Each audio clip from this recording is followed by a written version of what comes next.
Voltamos aqui, pessoal, para a gente dar continuidade ao estudo aí do ISS para o concurso de Campo Grande, que está chegando a hora. Então vamos falar aqui agora um pouquinho sobre os procedimentos fiscais que podem ser adotados na fiscalização do ISS em Campo Grande, tá certo? Então, como a gente pode ver aqui na legislação, existem duas espécies, né, duas modalidades aí de procedimentos fiscais, tá certo? E quais são essas modalidades aí? Então a gente tem o monitoramento fiscal, certo? Que seria uma forma um pouco mais simplificada, que tem uma característica um pouco mais orientativa quanto às obrigações que os contribuintes devem cumprir, e a auditoria fiscal, que é a fiscalização propriamente dita, tá legal? Então, algumas características aí do monitoramento fiscal, né? Ele deve orientar o sujeito passivo quanto ao cumprimento das obrigações tributárias, tá?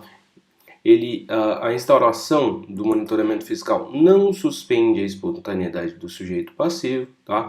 Ou seja, você pode simplesmente orientá-lo que ele deve emitir as notas fiscais da forma correta, que ele deve escriturar as notas fiscais, que ele deve manter os livros dele guardados até a prescrição das obrigações tributárias e tudo isso não fará com que ele tenha suspensa a espontaneidade para que ele faça o seu autorrecolhimento, a sua autodenúncia, tá certo? Também uma outra característica do monitoramento fiscal é obter informações de interesse do fisco, tá? Inclusive para instrução processual, realizar cobranças, coletar informações e documentos para a auditoria fiscal. Então vejam que todos esses elementos aqui que a gente vê no monitoramento fiscal têm uma característica mais de aproximação do fisco ao contribuinte, sem que, com essa aproximação, se exclua a espontaneidade do sujeito passivo de se autorregularizar, tá certo? Já a auditoria fiscal, ela já é a fiscalização propriamente dita, tá? Então aqui vocês podem entender isso aqui como uma fiscalização mesmo, tá legal? E quais são as características da auditoria fiscal? Ela visa verificar o cumprimento das obrigações tributárias, podendo resultar em constituição de crédito, inclusive com penalidades, tá? Então, se no curso de uma fiscalização o auditor fiscal ele constata que há o descumprimento de normas da legislação tributária, ele pode imputar penalidades ao sujeito passivo descumpridor dessas obrigações. O início do procedimento, diferentemente do monitoramento, exclui a espontaneidade do sujeito passivo. O auditor fiscal ele deve lavrar tanto o termo de início quanto de término, né, que normalmente, né, porque a gente vê na legislação que ele deve preferencialmente lavrar esses termos em livros próprios do sujeito passivo, tá? Então formaliza-se a constituição do crédito por auto de infração, tá, que é a modalidade mais tradicional, ou uma notificação de lançamento, tá certo? Então são as duas formas de constituir o crédito assim que iniciada uma auditoria fiscal. Então é auto de infração, modalidade 1, modalidade 2, uma notificação de lançamento. A cobrança administrativa do crédito pode se dar por aviso de cobrança. Legal? Vamos lá. Modalidades de lançamento, né? Então aqui a gente tem que o lançamento ele pode ser feito de ofício, 2 por homologação, que é o mais costumeiro, e o 3 por declaração, tá? O lançamento de ofício, que ele vai ser feito? Como que ele vai ser feito? Né? Ele vai ser feito com base em documentos e declarações do sujeito passivo, emissão de notas, bancos de dados digitais. Então isso aqui seria mais ou menos aquela situação em que o contribuinte ele emite a nota fiscal, só que ele não paga. Então, o fisco ele tem a informação já em seu banco de dados de determinadas notas que já foram emitidas, ou seja, essas notas elas constituem uma confissão de dívida e esse valor não pago ele pode ser objeto de um lançamento de ofício para que haja a cobrança aí desses valores aí declarados pelos contribuintes. Com base em ações fiscais, tá? Então, no curso de uma fiscalização, eventuais irregularidades que venham a ser identificadas são alvo de lançamento de ofício, regime de estimativa e mediante pauta de preço mínimo, né, que a gente viu lá no caso da construção civil para as pessoas físicas e construtoras não cadastradas ou não identificadas, tá certo? Lançamento por homologação que todos vocês já conhecem, né? que é feito com base no movimento econômico do contribuinte e recolhido normalmente no mês subsequente à prestação, e o lançamento por declaração, em que o contribuinte declara determinadas situações e aí sim o fisco faz o lançamento, tá certo? O recolhimento do ISS-QN, ele deve ser feito em dinheiro, né? Pode ser utilizado o cheque de emissão do próprio sujeito passivo no mesmo valor do crédito tributário, então aqui é importante, ele não pode fazer esse cheque no montante em que ele julgue ser o devido, ele deve fazer no valor do montante do crédito tributário, e a extinção se dará com resgate pelo sacado. Deve ser individualizado para cada estabelecimento, tá? Então, estabelecimentos que tenham, por exemplo, matriz e filiais, não pode ser feito o recolhimento centralizado, tá? Então isso aqui está vedado, ele deve fazer o recolhimento individualizado para cada estabelecimento do sujeito passivo. A quitação mediante identificação do banco, autenticação mecânica que informe data, importância paga, número da operação e máquina autenticadora. Legal?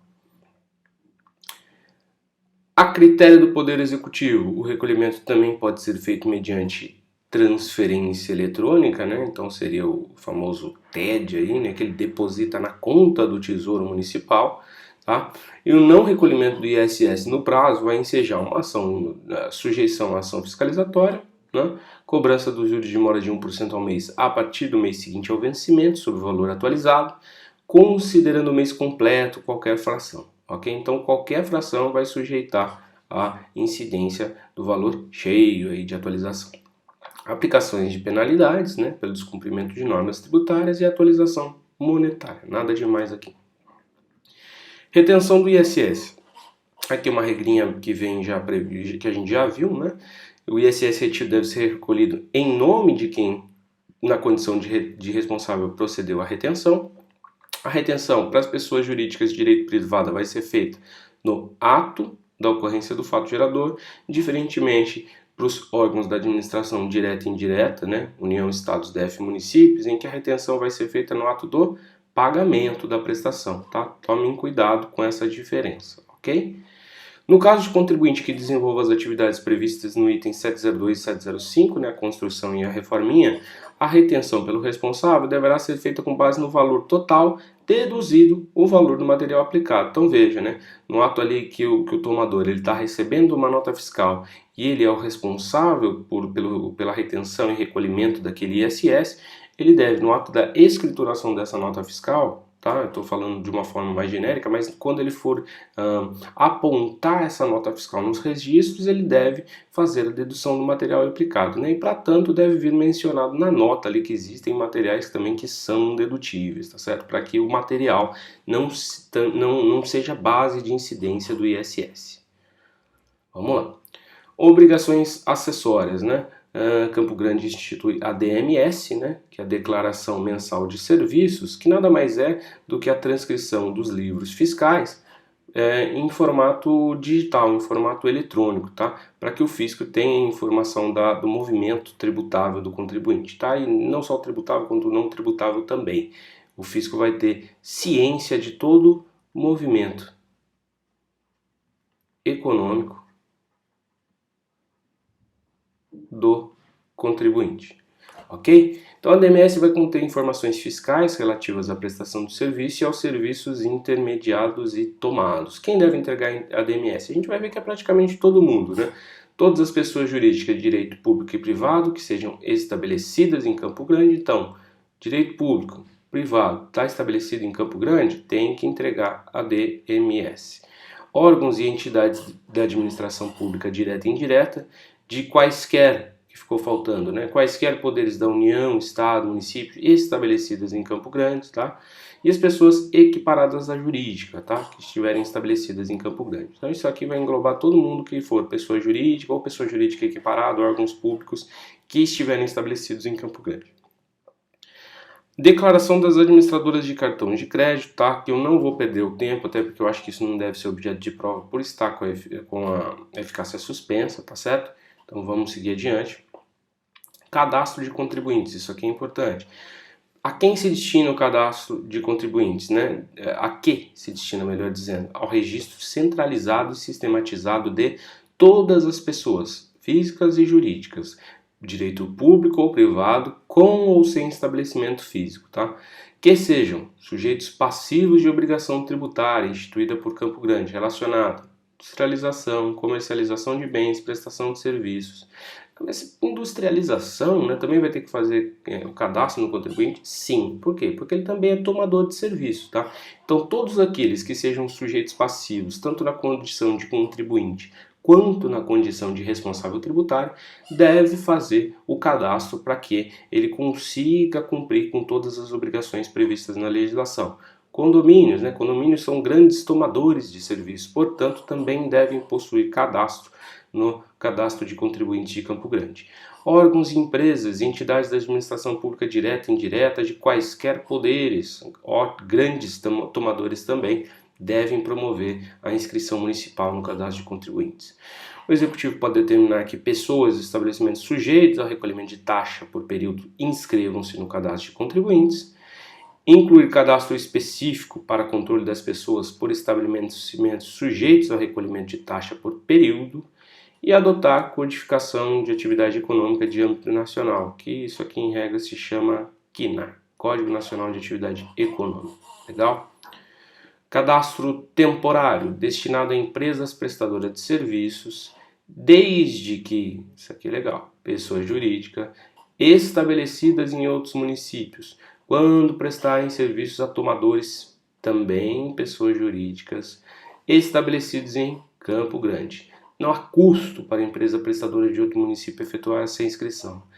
A que visa esse cadastro temporário? Combater a simulação de estabelecimento. Ok? Prática muito comum aí.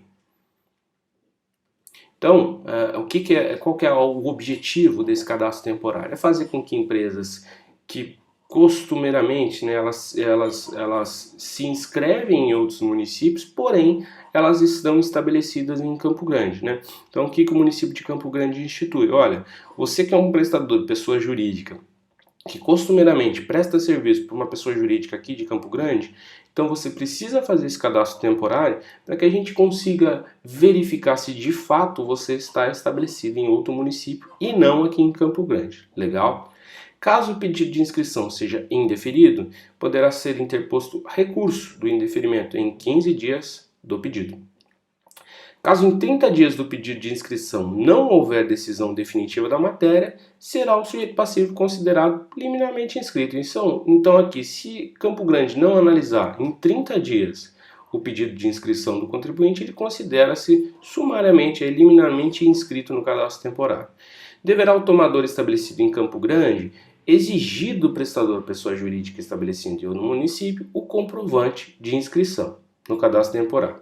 Tá? Normalmente as legislações prevêem sob pena de retenção do imposto, tá? Que ela não está sendo expressa com relação a isso. Vamos parar por aqui. Daqui a pouquinho a gente volta falando ainda da inscrição municipal. Até já já.